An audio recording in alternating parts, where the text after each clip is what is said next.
അംഗനവാടികളിലും സ്കൂളുകളിലും cool roof ഒരുക്കാൻ സർക്കാർ നിർദ്ദേശം. സംസ്ഥാനത്തെ ഉഷ്ണതരംഗ സാഹചര്യം വിലയിരുത്താൻ മുഖ്യമന്ത്രി വിളിച്ച ഉന്നതതല യോഗത്തിലാണ് ഈ നിർദ്ദേശം. പൊതുവിടങ്ങളിൽ തണ്ണീർപ്പന്തൽ ഉറപ്പാക്കണമെന്നും യോഗത്തിൽ അഭിപ്രായമുയർന്നു. സംസ്ഥാനത്ത് വേനൽ ചൂട് കടുത്തതോടെയാണ് മുഖ്യമന്ത്രി പിണറായി വിജയൻ ഉന്നതതല യോഗം വിളിച്ചത്. ചൂട് കൂടുന്ന സാഹചര്യത്തിൽ അതീവ ജാഗ്രത വേണമെന്ന് മുഖ്യമന്ത്രി നിർദ്ദേശം നൽകി. പൊതുയിടങ്ങളിൽ തണ്ണീർപ്പന്തൽ ഉറപ്പാക്കണമെന്നും അംഗനവാടികളിലും സ്കൂളുകളിലും കൂൾ റൂഫ് ഒരുക്കണമെന്നും പിണറായി വിജയൻ നിർദ്ദേശിച്ചു. ട്രാഫിക് സിഗ്നലുകളുടെ സമയം കുറയ്ക്കുന്നത് പരിശോധിക്കണം.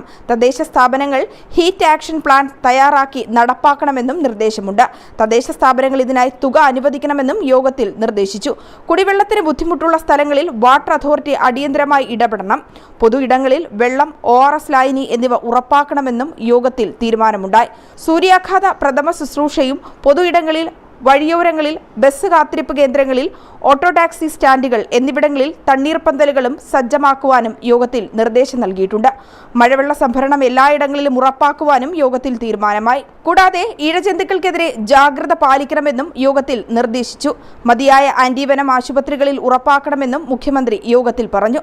ഓൺലൈനായി ചേർന്ന യോഗത്തിൽ മന്ത്രിമാരും ചീഫ് സെക്രട്ടറിയും ദുരന്ത നിവാരണ അതോറിറ്റി ഉദ്യോഗസ്ഥരും പങ്കെടുത്തു. ജനം, തിരുവനന്തപുരം.